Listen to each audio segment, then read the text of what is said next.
think that should be fine. My name is Jamie Schenker-Passero. I'm the Associate Director of the Temple Small Business Development Center. These days, we are offering assistance virtually to small businesses, but we continue our mission of helping small businesses start and grow. We are doing virtual, Zoom, or phone consulting. That's one-on-one consulting that you're able to connect with our consultants for. With some particular assistance areas that could be of interest lately, thinking about strategy, thinking about pivoting.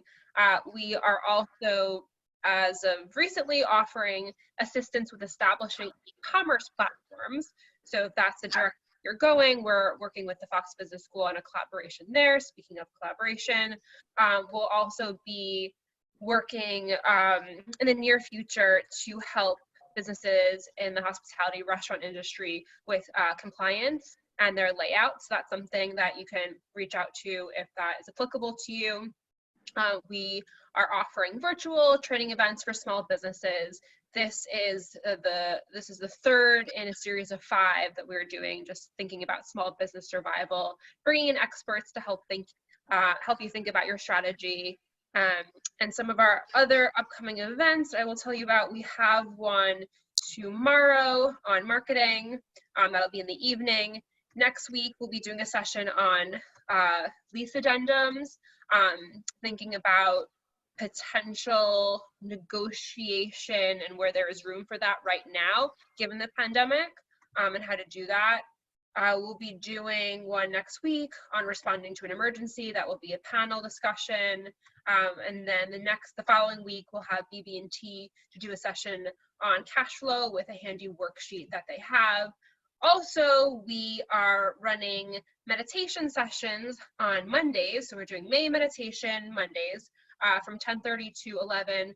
Just a quick way to check in with yourself. We know that entrepreneurs have a high level of stress right now, so you can join in. It's quick. It's just a half an hour, and it helps set your week off right with just a little bit more clear-headedness to help you make better decisions.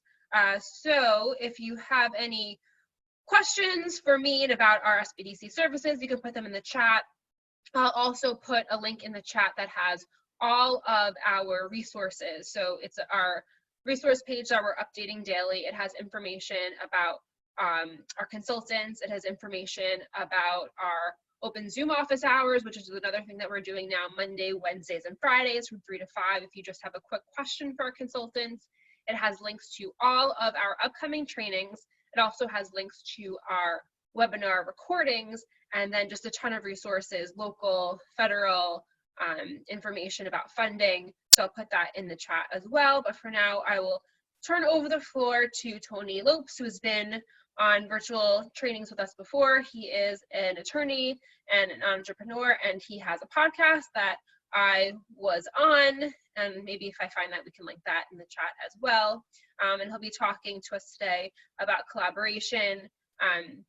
Right now, for some businesses, this is a time to think about your strategy, to think about pivoting, and to, instead of work in your business like you're doing the day-to-day, the busy work that's required of being an entrepreneur, there is some time now to take a step back and think about your business more holistically.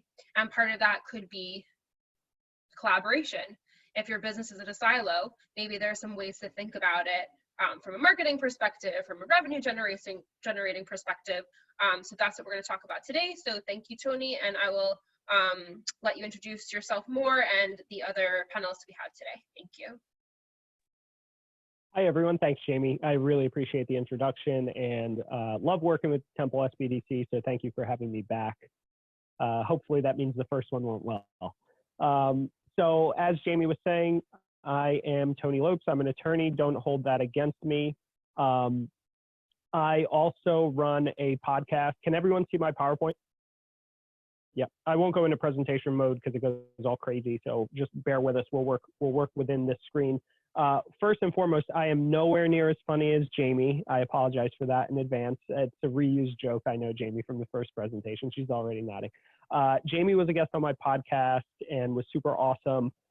Martha, who you'll meet in a second, Martha Sharkey, is the executive director of Today is a Good Day. She is awesome.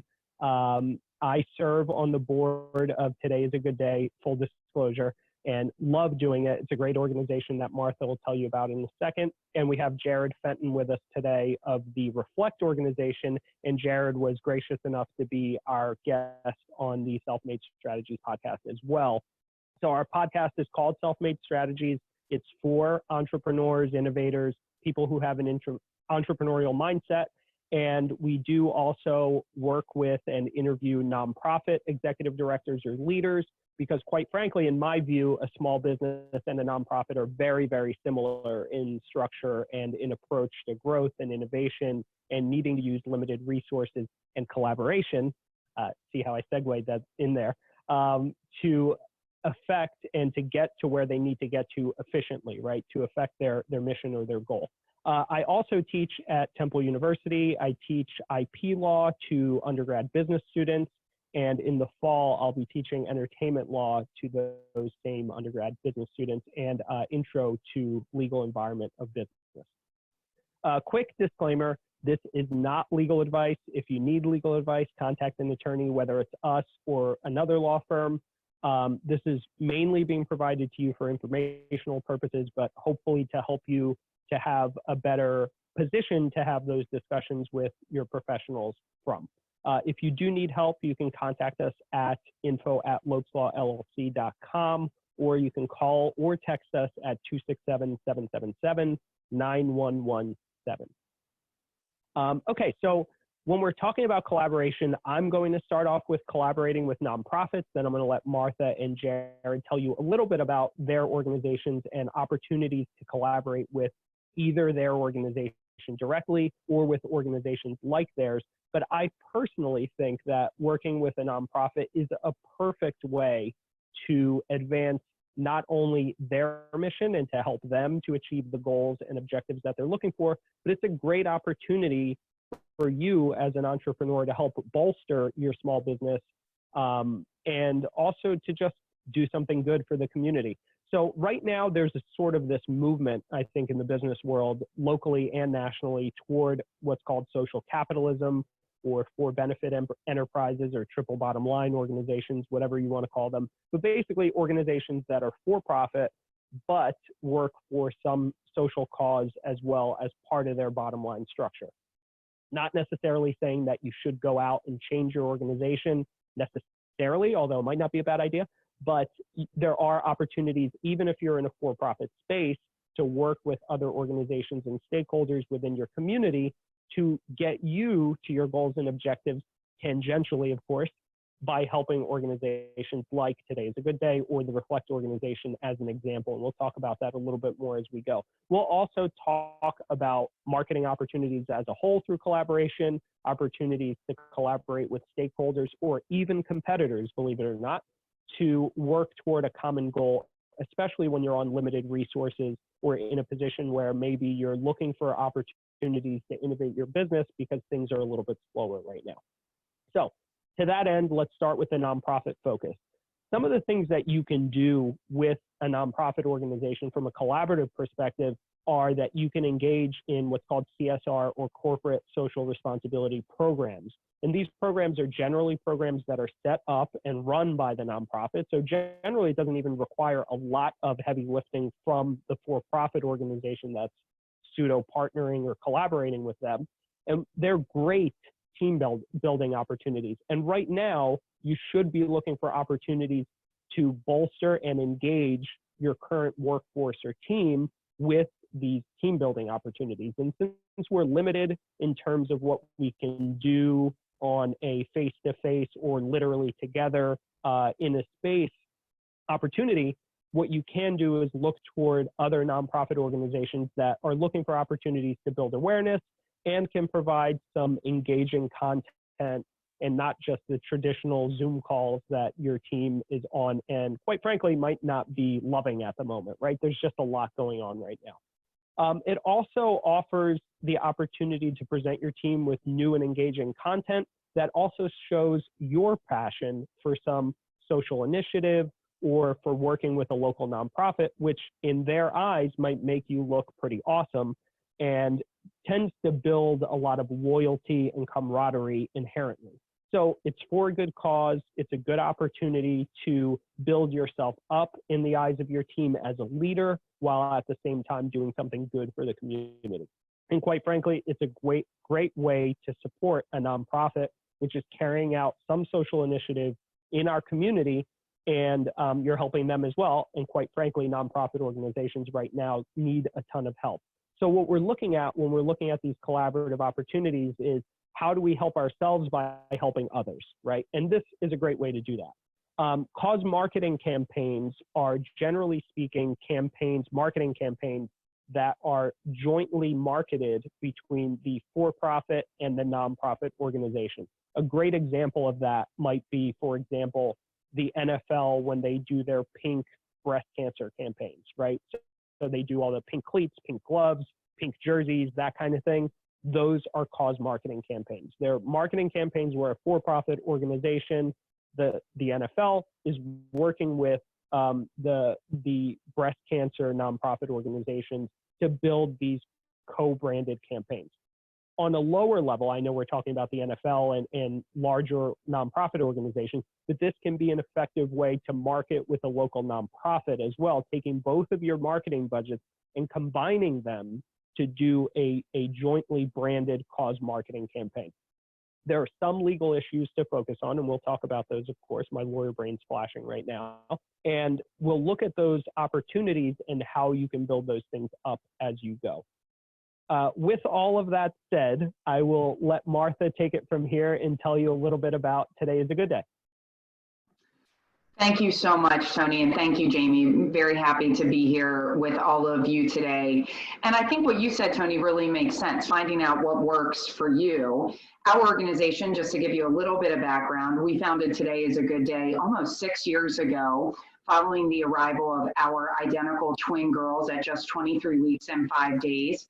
Our daughter Mary was with us just 2 weeks before she passed away. Our daughter Claire spent 103 days in the NICU at Abington Hospital. And our family recognized a gap in care for parents and families navigating the NICU experience, and we wanted to help fill that gap. So we founded Today is a Good Day. We always celebrated when the neonatologist would tell us it was a good day for Claire, to help provide personal and financial support for families. And here we are today. We're so happy to have Tony serving on our board of directors.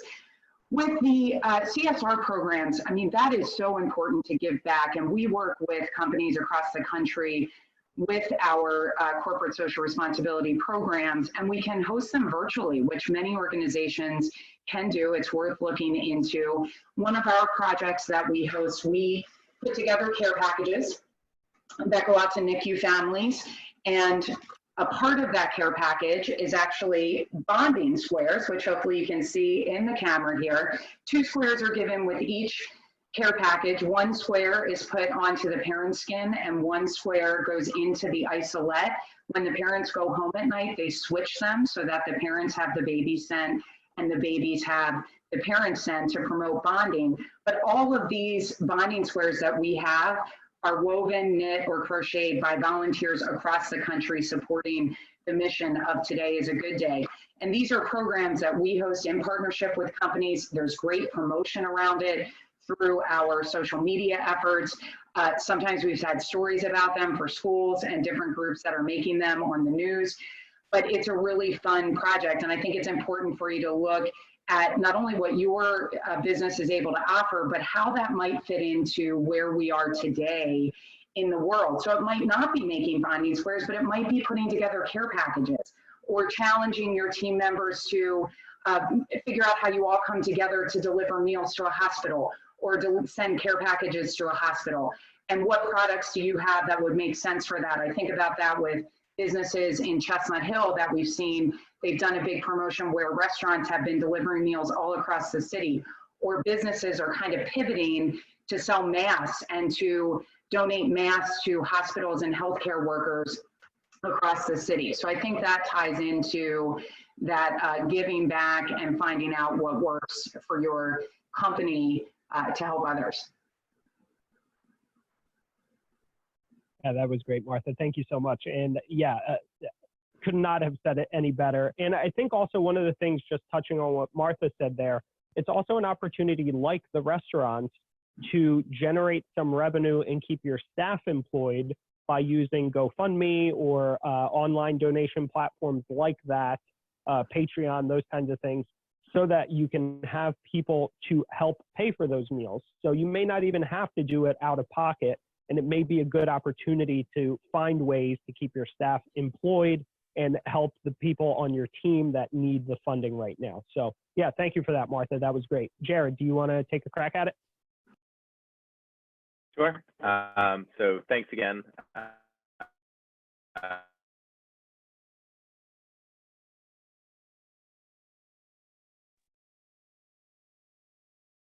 Let's hear about it. Jared, I think you're breaking up. We are a mental wellness nonprofit dedicated to empowering students to foster a culture of allyship, authenticity, and self-love. And so right now, during, how is it now? There you go. I think we're getting better now. Yeah, there you go. Okay, all right.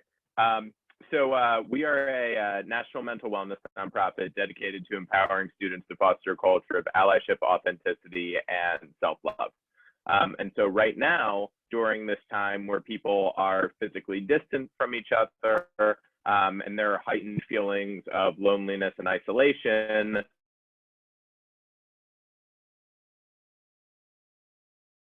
not only to each other and keep everybody connected. In terms of CSR, our organization has been deeply grateful to the corporations that have partnered with us and enabled us to do the work that we do. And I can share from a startup perspective, as our organization incorporated in just 2017. And so as a few when we were first starting as an organization, we literally had to put together our articles of incorporation, right? And we were able to partner with a law firm in order to do that. Right after we put together articles of incorporation, we incorporate as a nonprofit. Well, now we have all this accounting work to be done, and we're a full-time staff of one. Well, there was an accounting firm that was able to, as part of their CSR, although they might not have actually deemed it such, it might have just been out of the generosity of their heart, decided to services to our organization. All right, well, now we're a small organization. We are grateful to have legal work being done for us. We're grateful to have accounting work done for us, but nobody knows anything about us. That's technically not true because we started as a student club in 2015, but at least on a national scale, we weren't too well known. So a PR firm came in and said, hey, as part of giving back, we're going to help you in terms of public relations. We're going to get you, into this paper, in this paper, on this TV station, whatever it may be. And we've grown and grown and grown since. So it's all about the power for us of utilizing the in-kind donation, which is a key part of corporate social responsibility. Now, of course, there's the other part of CSR, which is actual cash contribution. And I don't think that there's a nonprofit out there that would say that they're against cash contributions. And so many nonprofits have opportunities. So for example, our nonprofit currently has a matching opportunity. And if you're able to, as Martha and Tony were talking about, find a nonprofit that aligns with your corporation's field, then that might make a great partner to donate, for example, 1% of your profits to, or something like that. So I just wanted to offer the perspective in terms of in-kind donations as a way to really build out an organization and help it grow. And also, of course, the perspective of cash contributions always being essential. It's a great point. Thanks, Jared. And when Jared actually was a guest on our podcast, we actually touched briefly on the fact that even nonprofit organizations, to a degree, should be collaborating together when they're in similar spaces, because sharing resources, especially in times like this, when you have limited capacity or you just can't have your organization up and running at full speed, it's a great opportunity to look to your stakeholders and to contact even competitors right now. I think it's a good opportunity to reach out to a competitor and say, hey, what are you doing in this space? You don't have to give away your IP or give away anything that you don't want to give away or that you need to keep close to the vest strategically, but it's a good opportunity to reach out and to extend that olive branch. And those things may pay themselves forward when we eventually come out of this as well. The openness to communicate with a competitor might open the opportunity to get some referred business that maybe they don't want or can't handle at a later time. It happens in a lot of industries, and having that openness is what's going to give you those opportunities. Another opportunity for collaboration, or going back sort of to this concept of CSR programs and team building, are to also help promote virtual events. And Today is a Good Day recently had their Pints for Preemies event virtually for the first time because we had to do it that way. Martha, can you speak to that a little bit? Yes, I'd be happy to. Thanks, Tony. We did move our largest fundraiser that we host every year online, which was a difficult decision. We had hoped to reschedule it, but knowing the population we work with, we weren't sure we would be able to make that happen over the summer. And so we made the difficult decision to move online. But as Tony can tell you, he was there. It was a lot of fun. And we did try to tie in those small businesses, those local businesses, as we put on this event. What we did leading up to it, our event is Pints for Preemies, and we have partnered with the Chestnut Hill Brewing Company earlier in the spring. They brewed a special Today is a Good Day IPA, which sold out a couple of months ago, but they brewed this special IPA. They gave us a percentage of the sales back on it. It was a creative way for us to work with the brewing company while promoting their business, but also receiving a portion of the proceeds for that beer. Leading up to Pints, we had a special night the night before where people could go to Chestnut Hill Brewing Company. They could go online and order, and we would get a percentage of sales. So we encouraged our event attendees to order dinner out that Thursday evening and to get their beer ahead of time for Pints. So they were ready to go that Thursday night. That was a fun collaboration with a local business. We also worked with Blue Mountain Vineyards. He donated a portion of sales. He does home deliveries through Blue Mountain, our contact there. He gave a portion of sales and the tip money leading up to Pints. So it was just creative ways that we could figure out how we could support local small businesses throughout the Philadelphia area. We also, as an organization, so many of us go out and ask small businesses for donations many times throughout the year. And we realize that now is a very difficult time to be asking for contributions to a raffle or an auction or anything along those lines. And so what we encouraged our committee to do was go to their favorite local business and purchase a gift card. And we would be raffling that off to help support those local businesses in our area. We had a lot of gift cards that were in the raffle, and it was a ton of fun. And if you hear the door slamming, those are my 4- and 9-year-olds running in from playing outside. So I think it's pretty good. I kept them out and about for this long. Awesome job, Martha, and thank you so much for that information. Yeah, that's another great opportunity. What we're looking for when we're looking at collaboration is just keeping an open and sort of growth mindset, for lack of a better term. Right now, you really need to focus on controlling the controllables, not getting freaked out about what you can't control. You can't control COVID-19. You can't control citywide or region-wide shutdowns or quarantines or stay-at-home orders, whatever way you want to shape that. But what you can control is your approach, your mindset, doing things like Jamie mentioned earlier, attending things like the mindfulness meetings. They're great opportunities to just reset your mind, kind of try to get a positive perspective and focus on that. And the Reflect organization, I forget, Jared, if you mentioned this or not, but the Reflect organization actually on their website has a great COVID-19 resource guide, which offers a lot of great suggestions in terms of things that you can do to get your mind off of this crazy spin and cycle that we're all on, quite frankly. So knowing yourself, knowing your energy levels, focusing on just some me time at times might be a good idea, but focusing on mindfulness and having this growth mindset is a great opportunity to turn what otherwise might be a negative into something beneficial. So I wouldn't be a lawyer if I didn't tell you that you need agreements when you're going to collaborate with other people.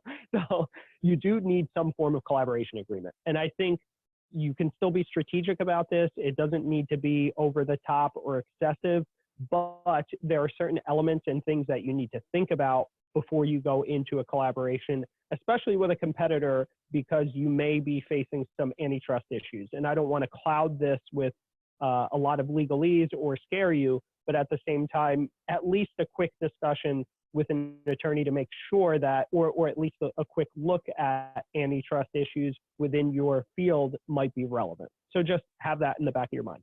Another thing is that you need to think about intellectual property issues, and we'll dive into this a little bit more in a second. But if you're going to be doing co-branded marketing campaigns, whether it's with a nonprofit or a competitor or another stakeholder in your space, you want to think about, do I need an NDA? Do I need a non-disclosure agreement? That's what an NDA is.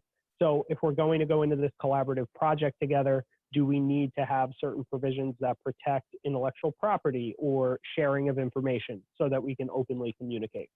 A collaboration agreement in and of itself might be a good idea, an agreement that just lays out the elements of what your collaboration looks like, and we'll dive into that a little bit more as well. We talked about this on my previous talk with the Temple SBDC.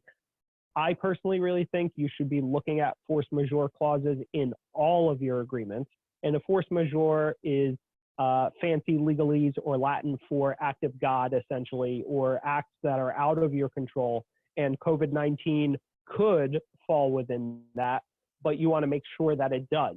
So even if you have a force majeure clause in your agreements, you want to make sure that it applies to a situation like COVID-19, or specifically states COVID-19 if we're drafting one going forward. There are also standstill agreements that you can look at in the event of future disruptions. I know that on our previous discussion, we talked a little bit about the ABA's model standstill agreement, which was designed by a Temple law professor in collaboration with some other individuals. That's a good thing to think about as well, whether it's an actual formal standstill agreement or it's an agreement that incorporates some of those things into a more collaborative agreement. You should carefully also document, and I think this is good practice in general, but you should carefully document the reasons for and the background to crisis collaborations, like a collaboration during COVID-19. In other words, let's say you have a phone discussion with a stakeholder, whether that's a competitor or a nonprofit that you're thinking about collaborating with, or whatever that is.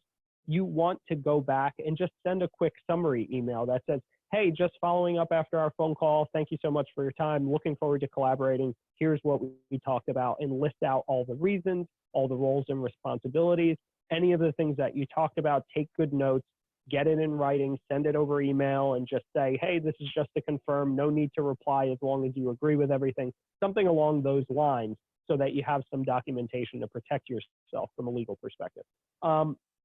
Different types of agreements that you might want to look at, and we touched on these. This slide is actually from the prior presentation, so if you were there for that, I apologize that you're hearing this a second time. Some of the agreements you want to look at and maybe renegotiate, and you can take a collaborative approach in doing this, is your master service agreements, any amendments versus modifications versus new agreements that you're thinking about with existing stakeholders, whether that's vendors or people that you sell to, clients, etc. And a lot of that depends on what's already in some of those agreements if you have them in place. If you have them in place, a quick review should help you to see whether you can modify or amend those agreements and what your options are. You can always renegotiate a contract, or you can get this ABA model standstill agreement in place to help.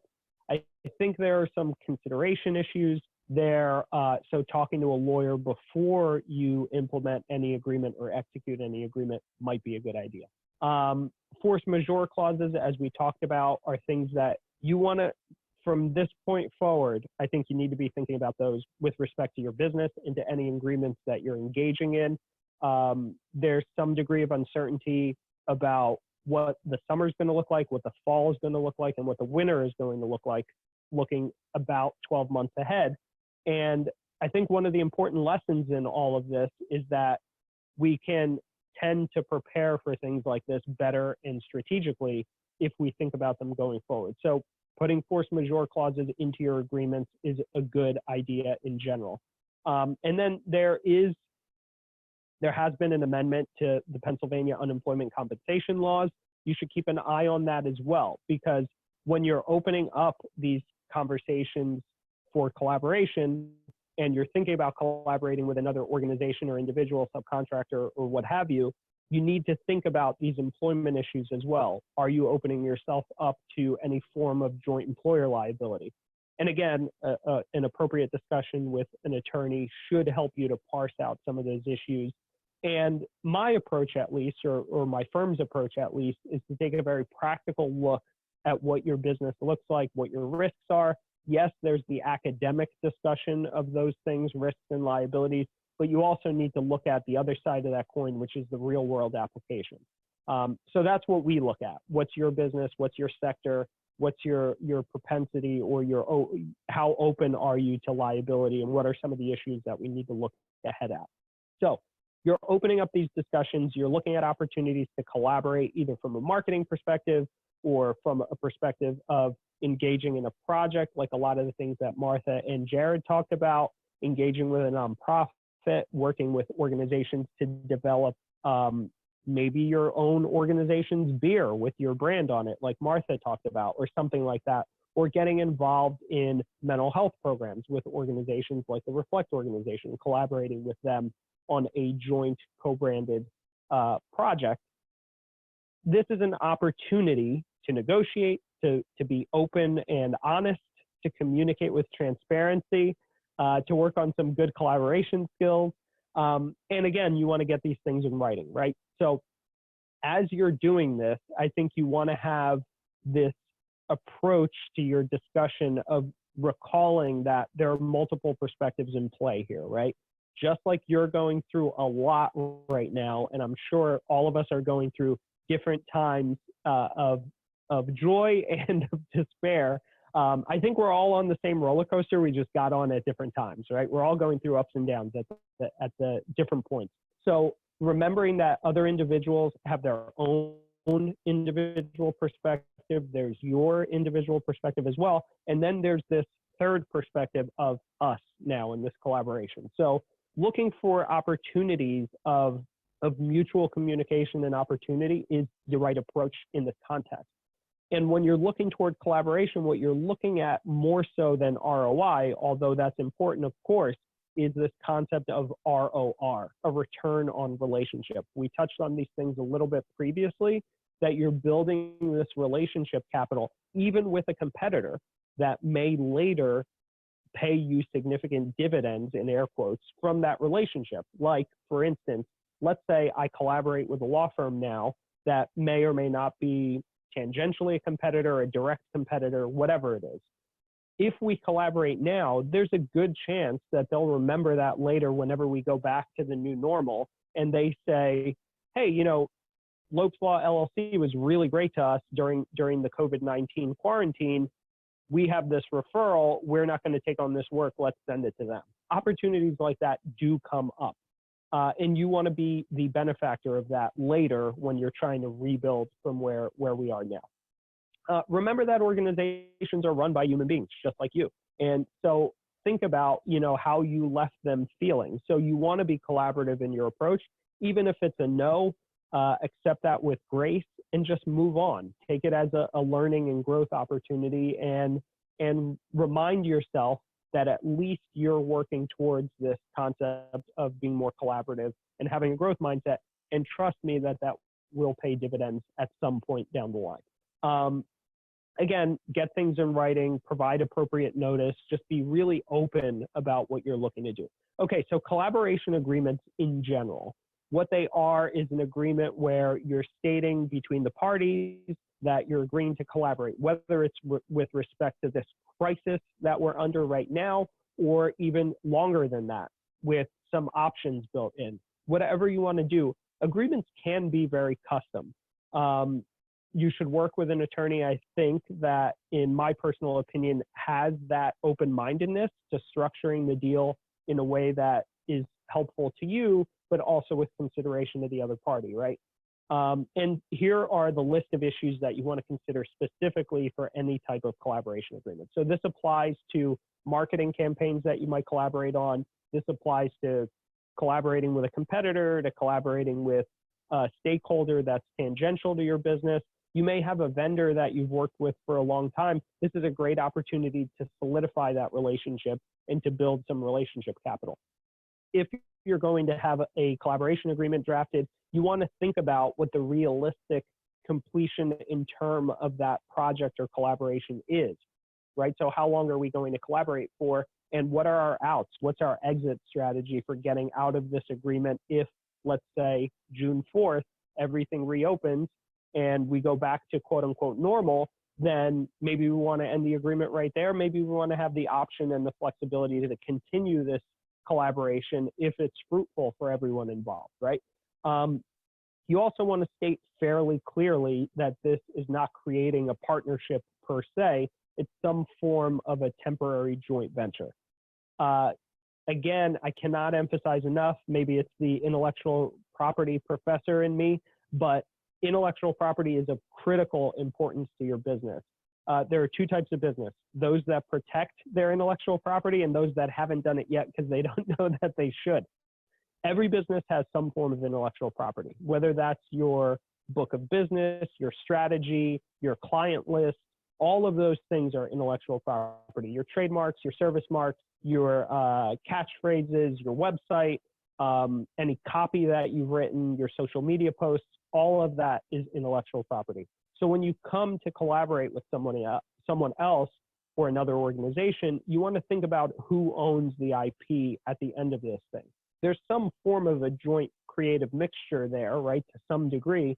So what elements of the IP are going to be either jointly owned or not owned by anybody or owned by one or the other? And how do you structure that out? Then you want to look at any potential funding or credit issues for this project and who is going to be responsible for that, which side of this, or to what degree, what mixture of the parties involved is going to be responsible for any credit taken out, if there is any. You want to look at decision-making and control. Who's going to be in control of what part of this project and to what degree? What accountability structure is in place? If you don't pull your own weight, and I mean them or you, what happens, right? Lay out all of these things in advance and get it in writing so that you have a structure for avoiding any negative issues on the back end. If this is going to generate revenue, who's going to collect those payments? Who's going to collect the accounts receivable? Who's going to cover the expenses? Is this agreement assignable, meaning can someone else take over and buy into this agreement, et cetera? Thinking about those provisions.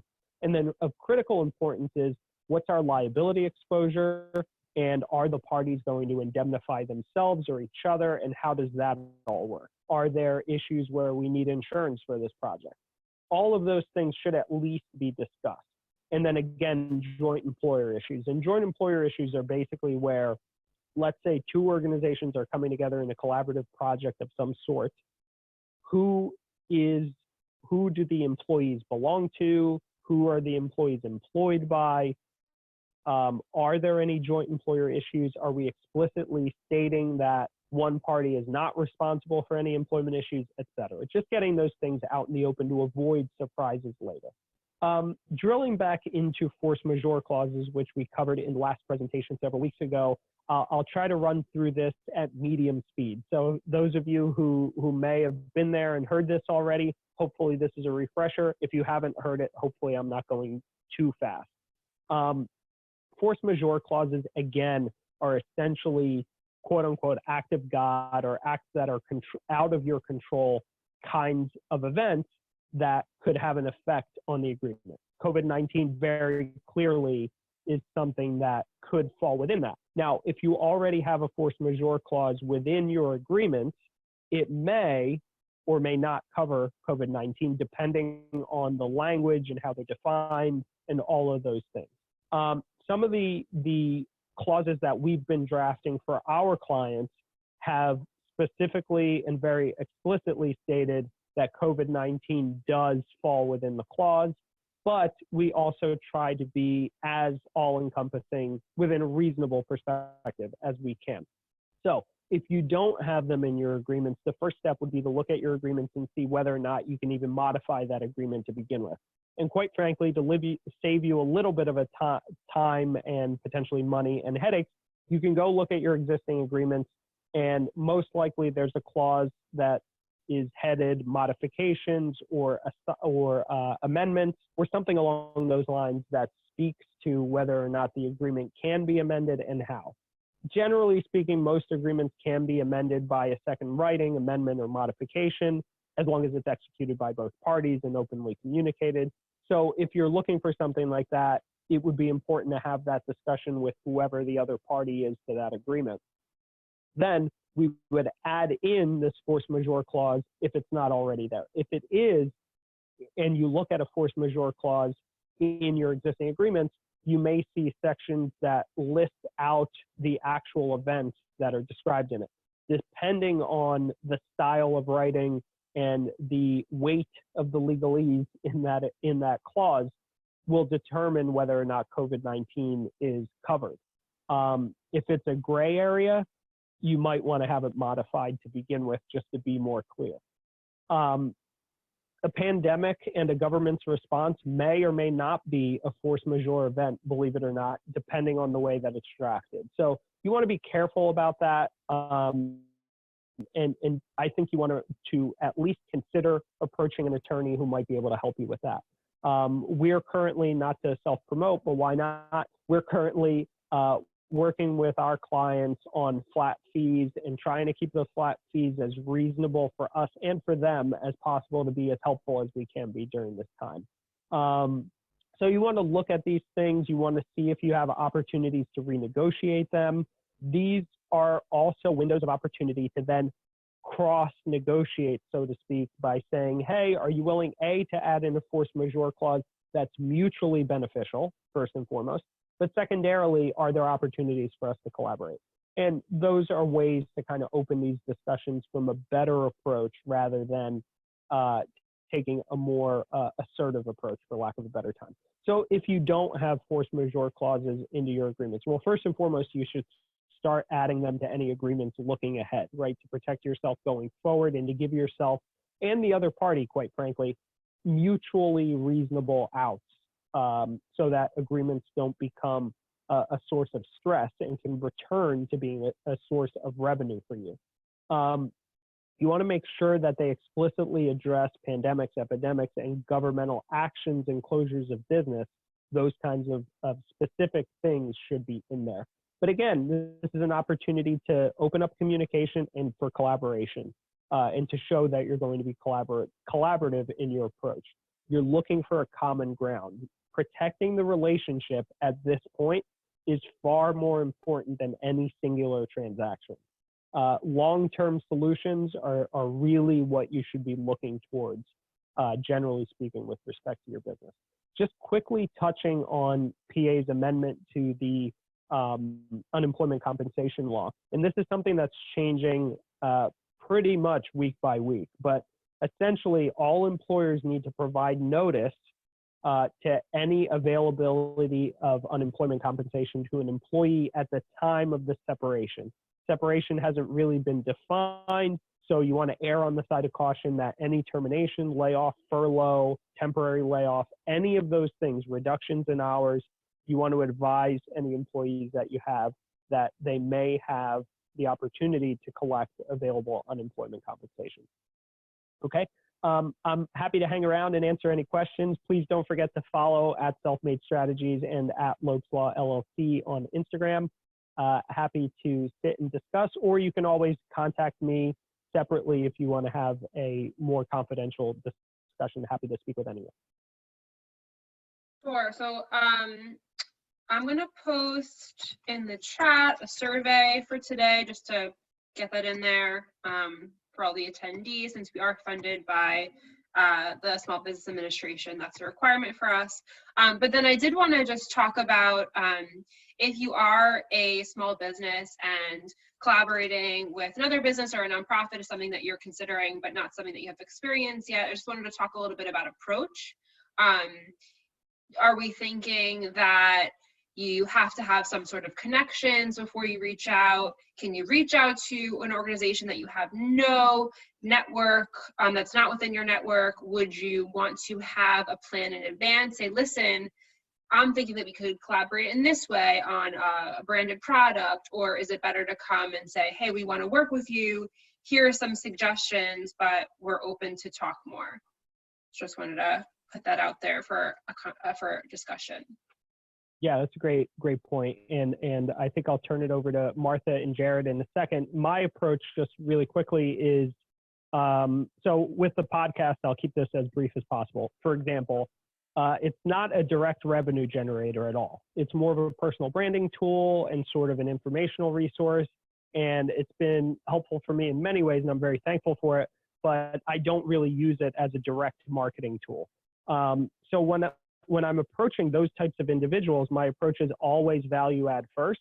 And that would be my advice in general, would be to approach the organizations that you're thinking about. First of all, I think with nonprofits, and Martha and Jared can speak to this in their opinion, but I think generally speaking, nonprofits are going to be very open to collaboration. But even with other organizations or competitors, I think your reach needs to be from the perspective of, I'm thinking of the perspective of us in this, right? How is this mutually beneficial, not just for myself? And I think that's my approach in general and where your mindset should be. Martha, Jared? I think collaboration is so important. I would agree with you, Tony. We, as a nonprofit, are always looking to partner with businesses in any way that we can. And I would encourage everyone to just think outside the box. We are in a different time right now. How can what you offer fit somewhere in the mix? How can you find a nonprofit that it makes sense for you with the services or products that you offer to work with them to help others? So just thinking outside the box and figuring out what makes sense is my best advice. And then on my end, I would, of course, agree with Martha and Tony. And I would also say that when Tony reached out to me the first time to say, hey, I'd be interested in having you on my podcast, I went, great, done. And I think that's the nonprofit attitude, at least from, my experience. It's our privilege to collaborate. It's especially our privilege to collaborate when it's with people like Tony. But it's always our privilege to collaborate. And so if any of you, like Martha said, are getting creative and thinking about ways to use this time to not only support the good work of a nonprofit, but also, help your business in terms of marketing, in terms of the business's values, I would not hesitate to cold email or cold call a nonprofit. When somebody calls you and says, hey, can we help out? I think it's very hard to say no. And I wouldn't want to be the person that would say no either. And I would add that that just being genuine is pretty important. If you don't have a connection to a particular nonprofit, like in terms of having a network, maybe you have some sort of personal reason about why you'd like to work with them. But I think being genuine is just so important right now. And we're all tuned to it. So I think that is pretty key, and just making sure that you're open and honest about your intentions for the collaboration. And you can say, look, my business is in a little bit of a lull and I'm looking for other opportunities to help my community and also get the word out about my business somewhat. And your cause is important to me. So I think just honesty and being genuine is important all around. And then Tony, we have a question. What are the pros and cons of a business establishing a companion nonprofit? Do you recommend it? That's a great question. So I think, that's a loaded question. So you need to look at really long-term goals and solutions, right? I think it's great to have an approach that thinks of that of being involved in the nonprofit space, but that's a whole other business. And so thinking about starting one, was that the question, Jamie, more or less? Am I reading that right? Yeah. So if you're thinking about starting a secondary organization, part of my brain says go for it. I love the idea and now is the time. But I say that with a huge grain of salt. I don't mean to laugh. I'm laughing at myself because I have a tendency to shoot from the hip and go for something when I get excited about it. So my advice initially would be to first do some research in the space, see what nonprofits already exist in that space.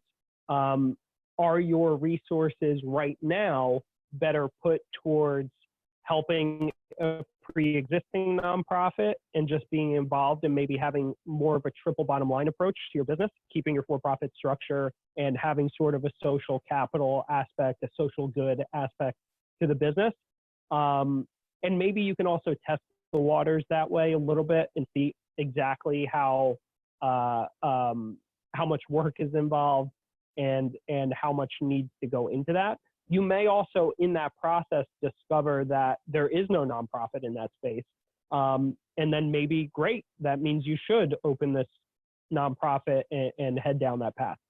When you're applying for your 501c3, it's a very complex process. It's something that we do as well. We help organizations do that. And it's a lengthy process. It's intensive. The business planning that goes into planning a nonprofit is a whole other world and a whole other experience. If you have the capacity for it right now and that's your approach, I certainly would not want to deter you from doing that. But I would just say, do some feasibility study and thinking about and looking at the space, right? Are you literally coming up with a nonprofit that already exists? And what's your niche in that space? If you have one, then by all means, certainly there's a lot of social causes that need help, but there could be an opportunity maybe to collaborate with one that already exists, get your feet wet and that's a great way to do some research for yourself as well. Get your feet wet, help an existing nonprofit, and then maybe you decide to start your own, maybe you decide to continue helping that nonprofit. I'm sorry, that was the most it depends lawyer's answer of all time probably, but it's a loaded question, I think.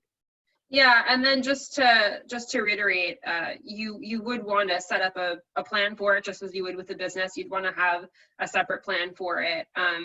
There are so many businesses who are taking the triple bottom line into consideration now, like you mentioned, Tony. So thinking about what is it that you're what cause are you trying to support with the nonprofit, and are there ways that your business can support it and still be profitable?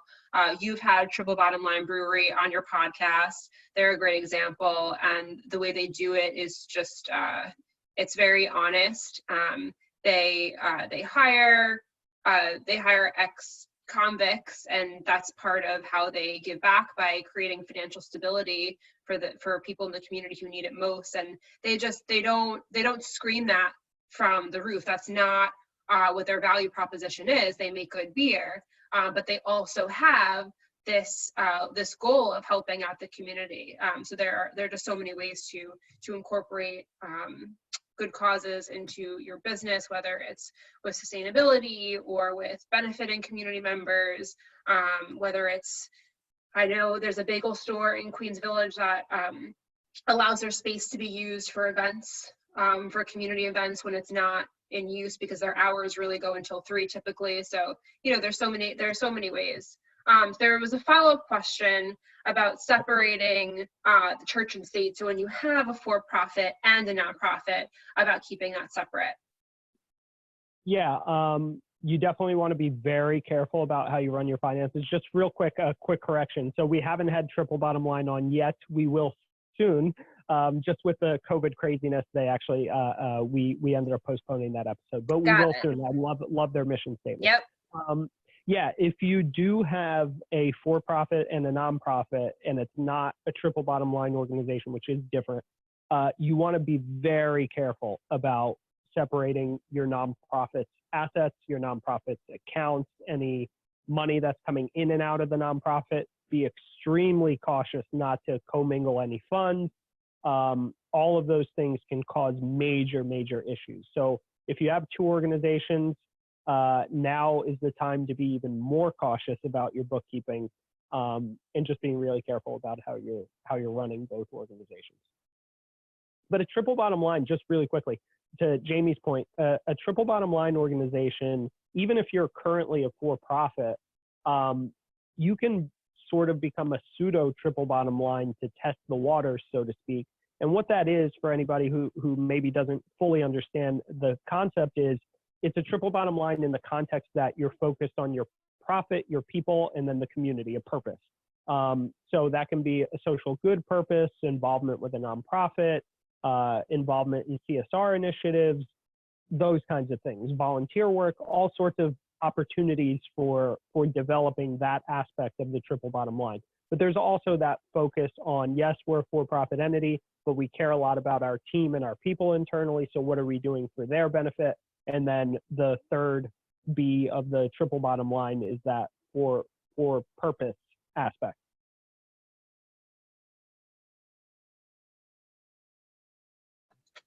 Great. Well, we are about at 5 o'clock, which is perfect. Somehow we always manage to do that. So right on time. I'm not seeing any other questions. Please take a look in the chat for contact information from our panelists, our survey link, and our link to our resource page. But thank you to Jared and Tony and Martha. We appreciate your time today. And we will send a follow-up with a recording to all of our attendees. And we hope to see you again, whether it's tomorrow